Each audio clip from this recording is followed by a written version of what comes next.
Hello friends, हमारे channel में आपका स्वागत है।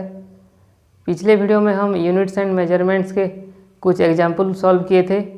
आज भी कुछ उसके जो पोर्शन रह गए हैं उसका एग्जाम्पल करेंगे और उसके बाद हम ऑप्शन वाले क्वेश्चन पे जाएंगे। एग्जाम्पल 11 देखिए। इस टाइप का क्वेश्चन तो आपके ऑप्शन वाले प्रॉब्लम्स पे नहीं आएगा, फिर भी हमें पता होना चाहिए। इसका हम ऑप्शन वाले जो प्रॉब्लम करेंगे तो उसका हम अल्टरनेटिव शॉर्टकट मेथड भी सीखेंगे। देखिए क्या बोल रहा है। If an object of mass m moves in uniform circular motion, a force F acts on it whose direction is always towards the centre. मतलब सेंटर की तरह एक्ट कर रहा है फोर्स, तो ये सेंट्रीपिटल फोर्स हो गया। If F depends on m speed v of the object and radius r of circular path, find expression of f। ये तो सीधा सीधा सेंट्रीपिटल फोर्स की तरफ इशारा कर रहा है। सेंट्रीपिटल फोर्स का फॉर्मूला हमें पता है, F = mv²/r होता है। फिर भी अगर हमें ये चीज़ पता नहीं है तो उसका एक्सप्रेशन f निकालिए बोल रहा है। ठीक है, इसको कैसे करते हैं देखिए। f according to question f is directly proportional to m से m पे डिपेंड करता है, तो इसको हम a ले लेते हैं, m to the power a। v पे डिपेंड करता है, v to the power b ले लेते हैं। और r पे भी डिपेंड करता है, तो r to the power c ले लेते हैं। ठीक है, अगर इसको हम प्रोपोर्शनलिटी का साइन उठा देंगे तो क्या होगा, F = k लग जाएगा यहाँ पे एक proportionality constant, m to the power a, v to the power b, r to the power c। ठीक है, अब देखिए क्या करते हैं इसको। ये इक्वेशन 1 हो गया। अब दोनों तरफ डायमेंशन लिख के हम इसको इक्वलाइज कर देंगे। देखिए f का डायमेंशन सिर्फ आपको पता होना चाहिए और किसी का डायमेंशन रटने की कोई ज़रूरत नहीं है। f का डायमेंशन कितना होता है, m l to the power 1 t to the power -2 equal to m का मास को क्या लेते हैं, m लेते हैं, m to the power a। v को क्या लेते हैं, लेंथ पर टाइम, तो l t to the power -1 हो गया टू दी पावर b। और r को क्या लेते हैं, l to the power c। देखिए इसको हम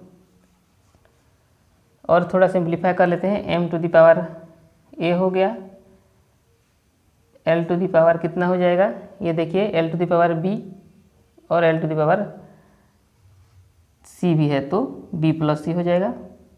t टू दी पावर कितना हो जाएगा, -b। देखिए अब देखिए a b c इसका वैल्यू निकालेंगे। देखिए यहाँ पे m to the power a है, यहाँ पे m टू दी पावर 1 है, मतलब a = हो गया 1। यहाँ पे l टू दी पावर 1 है, यहाँ पे l to the power b + c है, तो b + c = 1। a = 1 निकल गया। t टू दी पावर -2 है, यहाँ पे -b है, तो b = हो गया 2। b भी निकल गया, तो यहाँ से c भी निकल जाएगा। इम्प्लाइज दैट c = कितना हो जाएगा, 1 - b। b कितना है 2, तो c कितना हो गया, -1। c भी निकल गया -1। तो अब इसका वैल्यू जो सब निकाले हैं हम पहला इक्वेशन में पुट कर देंगे। देखिए तो f = k m to the power a के का वैल्यू कितना है 1, तो 1 into v to the power b है, b का वैल्यू कितना 2, तो mv² हो गया। और r टू दी पावर कितना, c का -1, तो क्या हो गया यहाँ पे mv² ये नीचे चला जाएगा तो r हो जाएगा। ये फॉर्मूला हमारा निकल गया। हाँ, यहाँ पे k = 1 हो गया क्योंकि दोनों तरफ के डायमेंशन बराबर हो चुके हैं। दोनों तरफ के डायमेंशन बराबर हो चुके हैं तो इस केस में k = 1 हो गया। ऐसे रिलेशन निकालते हैं। आपको सिर्फ पता होना चाहिए। इसके तो शॉर्टकट हम बताएंगे जब हम ऑप्शन वाले क्वेश्चन प्रॉब्लम सॉल्व करेंगे। ठीक है, नेक्स्ट एग्जांपल देखिए क्या बोल रहा है। P = m1 + m2 bracket into x divided by a, what must be the dimensions of the quantity x। x का डायमेंशन कितना होगा ये इक्वेशन में यही पूछ रहा है। Where symbols have their usual meaning, मतलब जो सिंबल जिस चीज़ के लिए यूज होता है वही यूज करके हमें निकालना है। तो देखिए m1, हाँ ये बात ध्यान में रखिए, दो चीज़ अगर ऐड हो रहा है तो वो सेम डायमेंशन के ही ऐड होता है। अलग अलग डायमेंशन के दो चीज़ कभी ऐड नहीं होता। ये डायमेंशन फॉर्मूला जब हम लिखेंगे या उसके रिलेटेड जो प्रॉब्लम सॉल्व करेंगे उस टाइम हमें ध्यान रखना चाहिए। ठीक है, यही रूल है। तो m1 का डायमेंशन इक्वल टू m2 का डायमेंशन हो गया, कितना हो जाता है m। ठीक है, तो अब देखिए प्रेशर इक्वल टू हम लिख लेते हैं फोर्स बाय एरिया।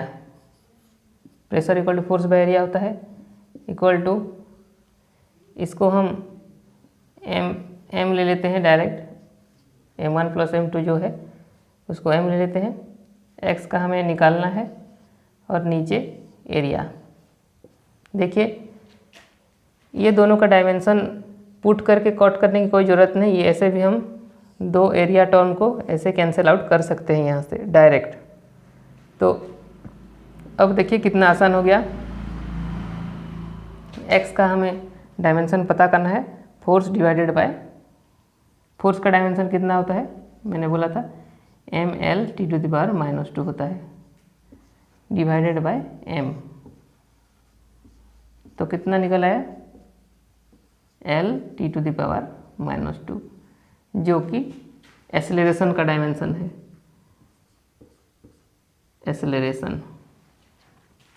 तो x का डायमेंशन कितना हो गया L/-2। ठीक है, ये तो आपको पता होगा एक्सेलरेशन का डायमेंशन इतना होता है। डिस्टेंस का जो छोटा छोटा डायमेंशन है वो तो आपको देखने से ही पता पड़ जाना चाहिए और इसको रटने की कोई ज़रूरत नहीं। ठीक है, और तो एग्जांपल्स देखिए कैसे डायमेंशन निकालते हैं। ये देखिए, find the dimensions for electric power. Electric power formula अगर आपको पता है तो आप किसी का भी डायमेंशन निकाल सकते हैं, कोई दिक्कत नहीं, रटने की कोई ज़रूरत नहीं। देखिए इलेक्ट्रिक पावर P का फॉर्मूला क्या होता है आपको पता है, VI। P = VI। V क्या होता है यहाँ पे, इलेक्ट्रिक पोटेंशियल है ये। ठीक है, और I क्या है, करंट। तो देखिए अगर आपको पता है, हम आगे तो पढ़ेंगे करंट में, करंट चैप्टर जब इलेक्ट्रोस्टैटिक चैप्टर वो पढ़ेंगे उस टाइम आपको पता होगा V जो कि इलेक्ट्रिक पोटेंशियल इक्वल टू क्या होता है W/Q। ये W यहाँ पे वर्क है और Q चार्ज है। ठीक है, इक्वल टू Q को क्या लेते हैं, Q = IT होता है, करंट I × T। तो यहाँ पे हम इसे पुट करेंगे, V = क्या लेंगे W/IT और I यहाँ पे पहले से ही एक है तो I कट हो गया। वर्क को हम क्या लेंगे, फोर्स इंटू डिस्प्लेसमेंट लेंगे। तो फोर्स का क्या होता है mL/-2 इंटू L, ये वर्क हो गया और नीचे टाइम एक है तो इसको T लेंगे। तो डायमेंशन देखिए कितना हो गया, m1 है और कोई नहीं, m1 है तो m1 L 1 1 2 हो गए L/2 और t कितना होगा, ये +1 ऊपर जाएगा तो -1 हो जाएगा, तो t⁻³ ये निकल गया डायमेंशन इलेक्ट्रिक पावर का। ठीक है, इस तरह से देखिए, अगर आपको फॉर्मूला पता है तो आप निकाल सकते हैं। Find dimensions for relative density, हाँ ये एक इम्पोर्टेंट क्वेश्चन है। इसको हम, इसका जो फॉर्मूला है इसको आप फार्मूला चार्ट पे डाल दीजिए, ठीक होगा, आपको याद हो जाएगा आपको। देखिए रिलेटिव डेंसिटी का फॉर्मूला देखिए, रिलेटिव डेंसिटी, और इसको बोलते हैं स्पेसिफिक ग्रेविटी।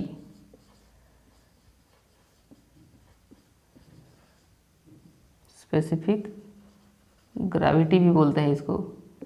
और ठीक है, रिलेटिव डेंसिटी का फॉर्मूला क्या होता है, density of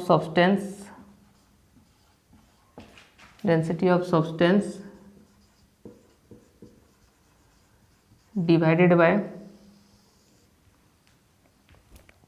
density of water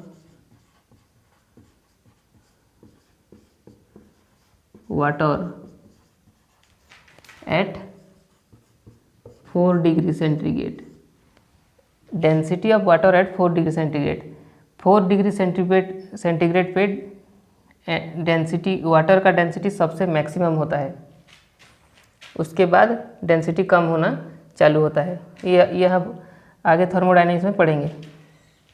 तो देखिए डेंसिटी ऑफ सब्सटेंस, नीचे भी, ऊपर भी डेंसिटी टर्म है, नीचे भी डेंसिटी टर्म है, तो ये कट होके 1 हो गया या डायमेंशन लेस हो गया, तो कितना हो जाएगा, 1 हो गया। और इसको हम क्या लिख सकते हैं, m0 l0 t0, ये हो गया डायमेंशन लेस। ये बार बार आता है ये क्वेश्चन, डायमेंशन लेस कौन सा है आप ढूंढिए, ऐसा भी पूछ सकता है। तो रिलेटिव डेंसिटी या इसको बोलते हैं स्पेसिफिक ग्रेविटी, ये डायमेंशन लेस होता है। ठीक है, डायमेंशन लेस क्वांटिटी होता है। नेक्स्ट एग्जांपल देखिए, total mechanical energy E of an object of mass m at height h above the ground is given by the relation this much. Find the dimensions of P. Relation दे दिया है, पूछ रहा है P का dimension कितना होगा। देखिए सिंपल क्वेश्चन है। देखिए यहाँ पे प्लस का साइन है, मतलब आप समझ जाइए कि इसका डायमेंशन और इसका डायमेंशन सेम है, तभी तो ये सम हो पाया है। अलग अलग डायमेंशन का दो क्वांटिटी कभी भी ऐड नहीं होता, ये डायमेंशन एनालिसिस का रूल है। तो इसका डायमेंशन और इसका डायमेंशन हम बराबर कर देंगे, हमें आंसर मिल जाएगा। देखिए mgh = p²/2m, ये रिलेशन हमने लिख लिया है। इसको इधर मल्टीप्लाई कर देते हैं, पूरा को कितना हो जाएगा, 2m² gh = p² हो गया।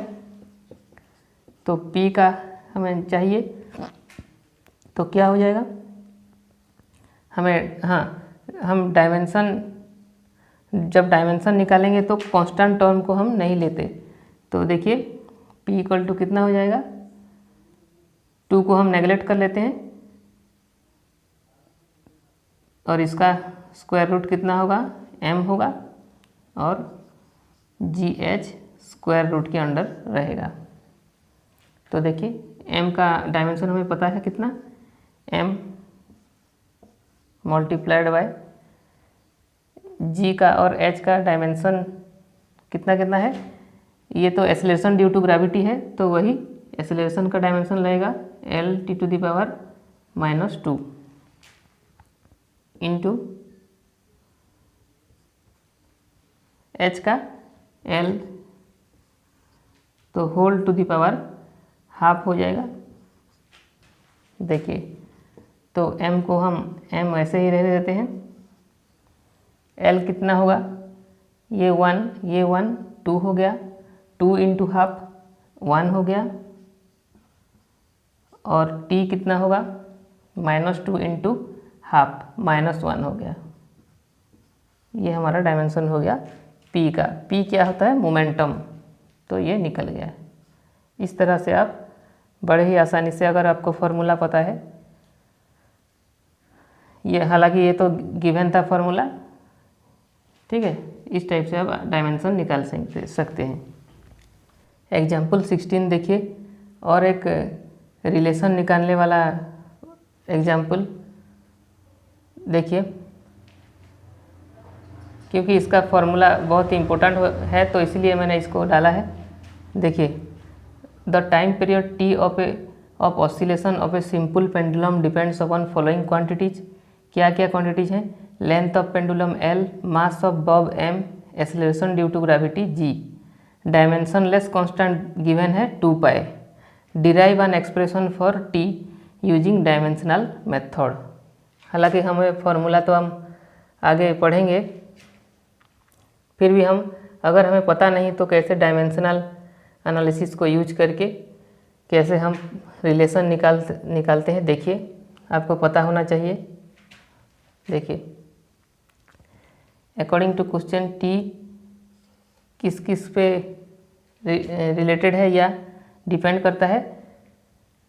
l पे डिपेंड करता है, m पे डिपेंड करता है और g पे डिपेंड करता है। हम इसका पावर a ले लेते हैं, इसके b ले लेते हैं और इसके c ले लेते हैं।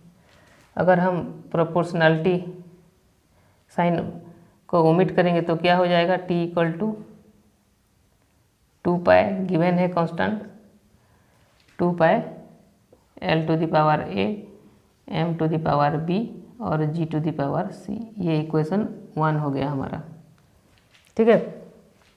देखिए, अब क्या करेंगे, दोनों तरफ डायमेंशन को हम बराबर करके निकाल लेंगे a b c के वैल्यू। तो देखिए, t का तो t ही रहेगा,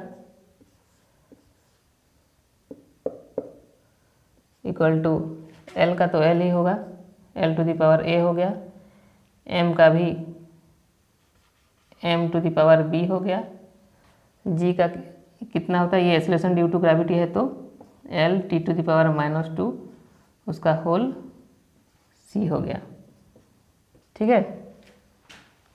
तो हम इसको सिंप्लीफाई कर देंगे।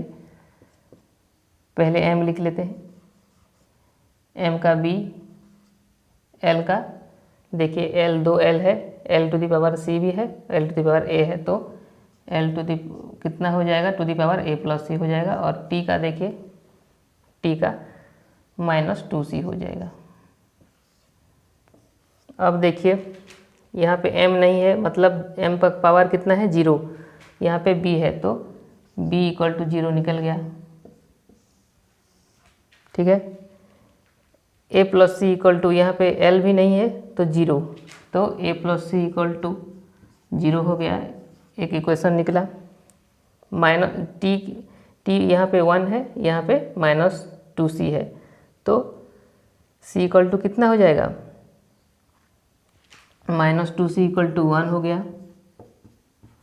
तो c इक्वल टू कितना हो जाएगा, -½ हो गया। तो अगर हम c का वैल्यू यहाँ पे पुट करेंगे तो a इक्वल टू हो जाता है -c, तो c -½ है तो माइनस माइनस प्लस होके a इक्वल टू निकल गया ½ a b c तीनों का वैल्यू निकल गया। अब इसको वैल्यू को यहाँ पे पुट कर देंगे तो हमारा फाइनल आंसर हो जाएगा t इक्वल टू 2 पाई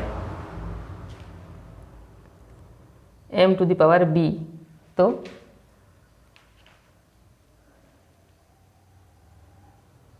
अच्छा m to the power b, तो b कितना है 0 है, तो m टू द पावर 0 हो गया। और देखिए m to the power b यहाँ पे 0 हो गया। l टू द पावर कितना है, a है, a का वैल्यू ½ हो गया।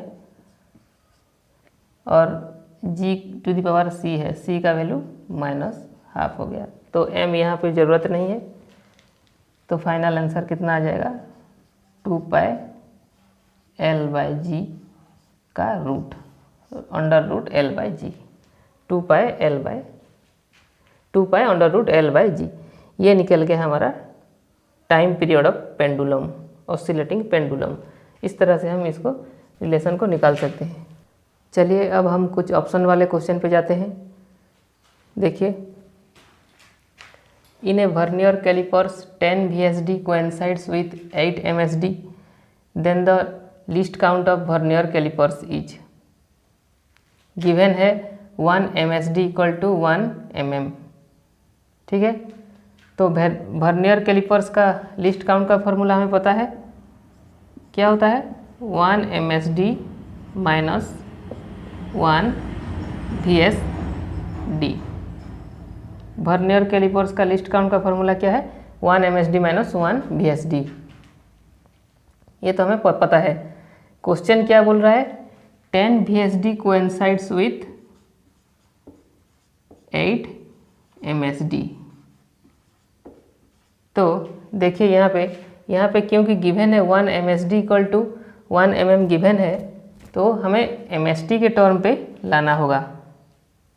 ठीक है, तो क्या करेंगे MSD को रहने देंगे, VSD के टर्म में हम पुट करेंगे। तो 1 VSD इक्वल टू क्या हो जाएगा 8/10 MSD।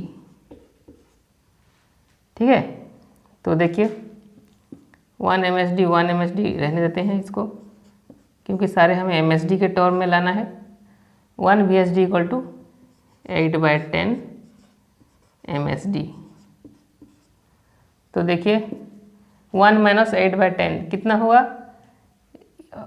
10/10 कितना 1 हो 10/10 होके 1 हुआ है, तो यहाँ से माइनस करेंगे तो क्या होगा 2/10। देखिए 2/10 MSD। इस तरह थोड़ा थोड़ा आप दिमाग लगाएंगे और कैलकुलेशन को थोड़ा फास्ट करने की कोशिश करेंगे, क्योंकि नीट में टाइम का इम्पोर्टेंस बहुत है। देखिए तो 2/10 MSD कितना दिया हुआ है, देखिए ऑप्शन की तरफ ध्यान दीजिए, सारे मीटर में है। ठीक है, तो ये सब स्मॉल m होना चाहिए, गलती से मैंने बड़ा m लिख दिया है, इसको आप करेक्शन कर दीजिए। सारे स्मॉल m ही होंगे मीटर, क्योंकि सारे स्मॉल m में ही लेते हैं। ठीक है, तो 2/10 एक MSD, यहाँ पे MSD की जगह पे 1 mm, तो मीटर में करेंगे तो 10⁻³ और ये एक 10 ऊपर जाएगा तो -1 हो जाएगा, तो फाइनल आंसर हो जाएगा हमारा 2 × 10⁻⁴ मीटर, स्मॉल m। ठीक है, तो सेकंड ऑप्शन इज करेक्ट। इस तरह से आप देखिए, इस तरह से होगा इस वाले प्रॉब्लम। ठीक है, ऐसे तो ज़्यादा वर्नियर ऐसे क्वेश्चन पूछता नहीं है, फिर भी आपको आइडिया रहना ज़रूरी है, क्योंकि कब क्या पूछ दे कोई भरोसा नहीं नीट एग्जाम का। ठीक है, तो हर चीज़ का थोड़ा थोड़ा आइडिया रहना चाहिए। ठीक है, तो नेक्स्ट क्वेश्चन देखिए, if the random error in the arithmetic mean of 50 observations is alpha, then the random error in the mean of 150 observation would be. ये सिर्फ आपको आइडिया रहने चाहिए, इसीलिए मैंने ये डाला है, इसमें कोई कैलकुलेशन नहीं है। इसका एक सीधा सीधा फैक्ट है, जितना आप ऑब्जर्वेशंस लोगे एरर उतना मिनिमाइज हो जाता है, ये आप ध्यान रखिए। इसीलिए ही मैंने ये प्रॉब्लम को डाला है, ताकि ये आपको पता रहे। जितना ज़्यादा ऑब्जर्वेशन आप लेंगे, इसीलिए एरर को मिनिमाइज करने के लिए ज़्यादा से ज़्यादा पॉसिबल ऑब्जर्वेशंस लिए जाते हैं। तो 50 अगर हम ऑब्जर्वेशन लिए हैं और उसका एरर अल्फ़ा हो रहा है, अगर उसका 3 टाइम्स अगर हम लेंगे ऑब्जर्वेशन, तो एरर मिनिमाइज होके α/3 हो जाएगा, क्योंकि जितना ज़्यादा ऑब्जर्वेशन उतना कम एरर। नेक्स्ट क्वेश्चन देखिए, ये इम्पोर्टेंट क्वेश्चन है, इस तरह की क्वेश्चन आता है नीट एग्जाम में। देखिए, if momentum of an object is increased by 10%, then its kinetic energy will increases by. सबसे आसान मेथड, शॉर्टकट मेथड में ही हम करेंगे इसको। देखिए यहाँ पे ध्यान दीजिए, परसेंटेज 5% से ज़्यादा है, अगर 5% से नीचे है तो हमारा एरर वाला मेथड लगा के यूज करेंगे, अगर उससे ज़्यादा है तो हम कन्वेंशनल मेथड यूज करेंगे। कन्वेंशनल मेथड मतलब फार्मूला जो है वही से डायरेक्ट वही फार्मूला यूज करके ही निकलेगा। देखिए तो अच्छा, काइनेटिक एनर्जी का फार्मूला क्या होता है? मोमेंटम, जिसमें मोमेंटम इन्वॉल्व हो, क्या होता है? काइनेटिक एनर्जी इक्वल टू होता है p²/2m। ठीक है, तो हम इसको k ले लेते हैं, काइनेटिक एनर्जी को k ले लेते हैं, k इक्वल टू p²/2m। ठीक है, तो अब देखिए यहाँ पे जो चीज़ वेरिएबल है उसको हम सिर्फ लेंगे। यहाँ पे मोमेंटम पूछ रहा है, मास तो वही कांस्टेंट रहेगा। तो देखिए क्या करेंगे, हम k2/k1 कर देंगे, k2/k1 इक्वल टू क्या होगा, मास क्योंकि सेम है वो तो कैंसिल आउट हो जाएगा, तो बचेगा p2/p1 होल का स्क्वायर। देखिए ये यहाँ पे k2 k1 क्या है, k1 था पहले और k2 बाद में जो इंक्रीज हुआ, न्यू काइनेटिक एनर्जी k2 है, ओल्ड काइनेटिक एनर्जी k1 है। इसी तरह ओल्ड मोमेंटम p1 है, न्यू मोमेंटम p2 है। ठीक है, तो हम सबसे आसान तरीका यही है होता है इस टाइप का प्रॉब्लम के लिए। न्यू मोमेंटम कितना है, 10% इंक्रीज हो गया है, तो क्या करेंगे आप, इसको हम 110 ले लेंगे और जो पहला वाला था इसको हम 100 ले लेंगे। ठीक है, सबसे आसान तरीका इस टाइप की प्रॉब्लम के लिए। तो इसका स्क्वायर कर देंगे, कितना होगा, 1 कट हो गया, 11 का स्क्वायर 121/10 का स्क्वायर 100 आ गया। Imply that k2 equal to अब क्या हो जाएगा, 121/100 मल्टीप्लाइड बाय k1 पहले कितना था, 100 था, जो पहले था हम सबको 100 लेंगे, तो k1 100 था, तो कितना हो गया, 121%। देखिए k2 कितना हो गया, 121%, मतलब कितना परसेंट इंक्रीज किया, 21% इंक्रीज हुआ है। ठीक है, देखिए कितने आसानी से निकल गया। तो option second option is correct. और कोई दिमाग मत लगाइए, यही सबसे आसान तरीका है। और भी बहुत लेंदी मेथड होते हैं जो स्टूडेंट यूज करते हैं, पर आप इसको यूज कीजिए, टाइम आपका बहुत सेव होगा। ठीक है, नेक्स्ट क्वेश्चन देखिए, if x equal to 10 ± 0.1 error and y equal to 10 ± 0.1 error, then 2x - 2y is equal to कितना होगा। ये सिंपल क्वेश्चन है, सिर्फ एरर हमेशा ऐड होता है, इसको जानने के लिए मैंने ये क्वेश्चन डाला है। देखिए कैसे करेंगे, 2x - 2y, मेन वैल्यू को 2 से मल्टीप्लाई करेंगे और एरर को हमेशा ऐड होता है तो उसको एक तरफ रखेंगे। देखिए x का वैल्यू कितना है, 10, तो 2 × 10 20 हो गया, माइनस 2 × y का वैल्यू भी 10 है तो वो भी 20 हो गया एक तरफ, प्लस माइनस बीच में। और एरर, हम एरर को भी इसी टाइप के करेंगे। एरर यहाँ पे 2 अगर मल्टीप्लाई करेंगे तो कितना होगा, 0.2 होगा, प्लस, एरर हमेशा प्लस होता है। यही जानने के लिए, यही इसको हम आपको याद रखने के लिए ही मैंने क्वेश्चन डाला हुआ है। और यहाँ पे भी 0.1 है तो 2 से मल्टीप्लाई करेंगे तो वही फिर 0.2 आ जाएगा। ठीक है, तो हमारा नेट रिजल्ट कितना हो गया, 0.0 प्लस माइनस एरर ऐड होके 0.4 आ गया। देखिए, तो थर्ड ऑप्शन इज करेक्ट। ठीक है, आज की वीडियो का फाइनल क्वेश्चन देखिए। क्वेश्चन थोड़ा बड़ा और डरावना है। देखिए, the length of a uniform rod is 100 centimetre and radius is 1 centimetre, if length is measured with a metre rod having least count 1 mm and radius is measured with vernier callipers having least count 0.1 mm, the percentage error in calculated volume of cylinder is. कितना percentage error होगा वही पूछ रहा है। यहाँ पे देखिए एक चीज़ ध्यान दीजिए, यहाँ पे सेंटीमीटर में दिया हुआ है रीडिंग और लिस्ट काउंट दिया हुआ है मिलीमीटर में, तो इसको हमें एक ही यूनिट में इक्वल यूनिट में ही लाना पड़ेगा। तो इसको ये सेंटीमीटर में क्योंकि गिवन है मेन रीडिंग, तो लिस्ट काउंट को भी हम मेन रीडिंग की तरह सेंटीमीटर में लाना पड़ेगा। तो देखिए L कितना गिवन है, लेंथ 100 सेंटीमीटर गिवन है, तो 100 प्लस माइनस एरर कितना में गिवन है, लिस्ट काउंट गिवन है 1 mm। यही जो लिस्ट काउंट है वही ही मिनिमम एरर है, इससे कम एरर नहीं हो सकता, वही मिनिमम एरर होता है लिस्ट काउंट। तो 1 mm को अगर हम सेंटीमीटर में लेंगे, मीटर करेंगे तो 10⁻³ फिर सेंटीमीटर करेंगे तो इंटू 10⁻2, तो कितना हुआ 10⁻⁻1 या 0.1 सेंटीमीटर। तो ये सेंटीमीटर में आ गया।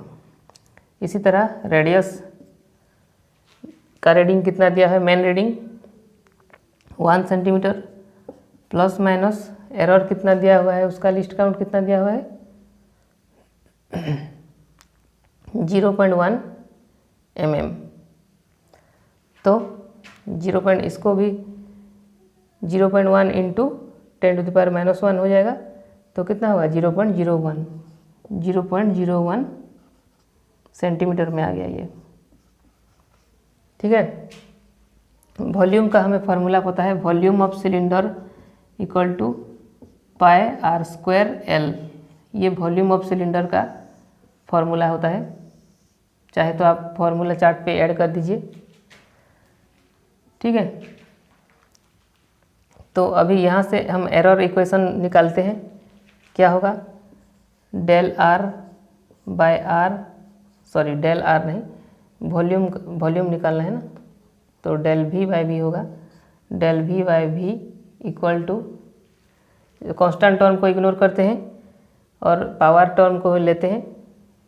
देखिए जो वेरिएबल टर्म है उसे लेते हैं, 2 into del R by R plus del L by L, क्योंकि इसका पावर 1 है। ठीक है। देखिए क्योंकि ये सारे सेंटीमीटर यूनिट में दिया है, तो फाइनल में जब हमारे आंसर निकालेंगे तो इंटू 100 करना पड़ेगा, तभी जाके परसेंटेज में निकलेगा। और पिछले वीडियो में जो कर रहे थे वो पहले से ही परसेंटेज में गिवन था। देखिए 2 इंटू डेल आर, मतलब आर का एरर कितना है 0.01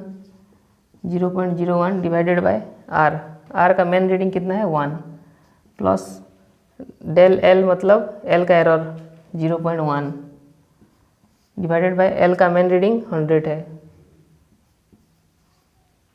तो देखिए कितना हो जाता है, ये 0.02 हो गया, 0.02 प्लस इसको दो डेसिमल लेफ्ट की ओर लेंगे तो 0.001। ठीक है। तो ये कितना हो गया, टोटल हो गया 0.021। ये डेल V बाय V निकल गया। परसेंटेज में निकालेंगे तो क्या करना पड़ेगा, इसको मल्टीप्लाई बाय 100, तो कितना आ जाएगा, दो डेसिमल आगे चला जाएगा, तो यहाँ डेसिमल गिरेगा तो 2.1%। ये परसेंटेज में निकल गया हमारा 2.1%। तो हमारा फर्स्ट ऑप्शन इज करेक्ट। पिछले वीडियो में जो हमने किया था वो पहले से परसेंटेज में गिवन था डाटा, यहाँ पे सेंटीमीटर मीटर मतलब ओरिजिनल यूनिट में ही गिवन है, तो हमें इसीलिए लास्ट में हमें फाइनल में 100 मल्टीप्लाई करना पड़ा। ठीक है। तो आज के लिए इतना ही।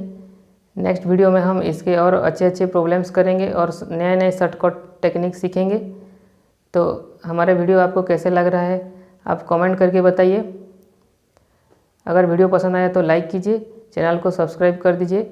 इस तरह हम शॉर्टकट टेक्निक से टॉपिक वाइज प्रॉब्लम सॉल्व करते हैं। तो मिलते हैं नेक्स्ट वीडियो में, तब तक के लिए बाय।